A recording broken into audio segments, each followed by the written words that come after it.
And next, we've got senators with hectic schedules will be Senator Stabenow. And Senator Stabenow has been the leader of the green manufacturing effort with Senator Manchin and Senator Daines. Why don't you go ahead, Senator Stabenow? Well, thank you so much, Mr. Chairman. And I first just want to thank you for this really important hearing. And I'm proud to be a co-sponsor of your Clean Energy for America Act, which I think is so significant.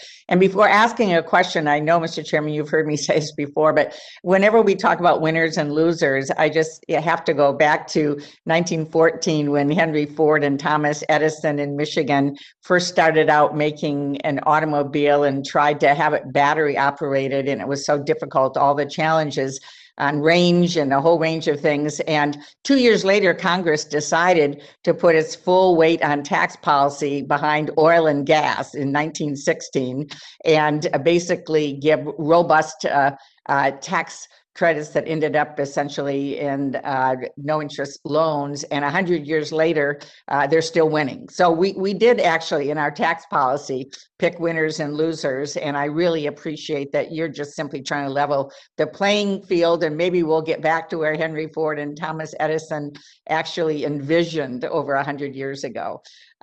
There's no question that when you think about the climate crisis, we have unprecedented challenges, but what is exciting is the fact that we have great economic opportunities as well. And that's really what we're talking about here.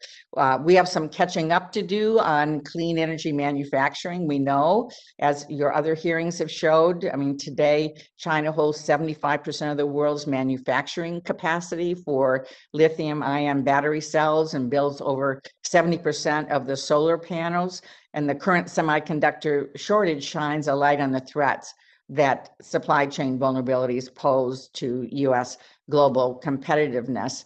But we know we can change that, and that's what this is really all about. So, Mr. Walsh, thank you for the Blue-Green Alliance has worked for so many years. I remember when you first got it started, and I've been a strong supporter the entire time. Thank you for endorsing the American Jobs and Energy Manufacturing Act, which, as you indicated, is a bipartisan initiative with Senator Manchin and Senator Daines. And we really believe that the 48C program can once again drive investments in clean energy manufacturing. And I also, and before asking you to respond, Mr. Walsh, I think it's important to know, and I'm really pleased to be working with our chairman on a production tax credit for domestic production of batteries, semiconductors, solar cells. I wondered if you could speak to why we need to be providing incentives, not only investments in new and retooling manufacturing plants, which I think is critical, but also a tax incentive for each unit produced. And what would be the implications of providing an investment tax credit only, but not a production tax credit for manufacturing? Thank you for the question, Senator Stabenow, and thank you very much for sponsoring the American Jobs and Energy Manufacturing Act. We're proud to endorse it.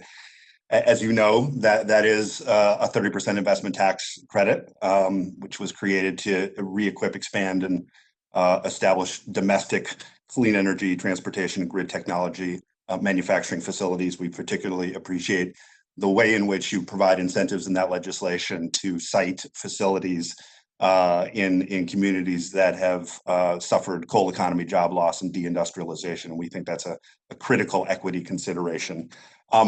48C is incredibly important. It has historically been successful in generating investments in new facilities and equipment. It has been less successful in generating large-scale investments and the durable incentives necessary to grow domestic manufacturing supply chains over the long term, right? So production tax credits like 45M can fill this gap and provide enough security in terms of demand for investors to create the kind of large-scale facilities that are not only necessary to meet our climate ambitions, but to keep us globally competitive. As you know, these are big capital expenditures. Investors are going to need that certainty and are going to need some assistance. And we view an investment tax credit and a production tax credit as complementary to achieving those goals. Thank you. And Mr. Chairman, I know we have a number of members that are all balancing schedules, so I will not ask another question, but I have many questions. I appreciate the panel and including the 30D consumer tax incentives that are so important on the front end on electric vehicles, and look forward to working with you and with everyone as we move what I think is a very exciting economic opportunity forward. That's a win-win on how we address the climate crisis and also create jobs. So thank you. Thank you, Senator Stabenow, and we look forward to working with you on greening up manufacturing and getting that win-win. Our next panel member to ask questions will be Senator Carper, who's also the Chairman of Environment and Public Works. He's got his hands full. We appreciate him. Mr. Chairman, thanks so much. This is a terrific hearing with terrific witnesses, and we're grateful to both you and the ranking member. The ranking member raised the issue of nuclear. My wife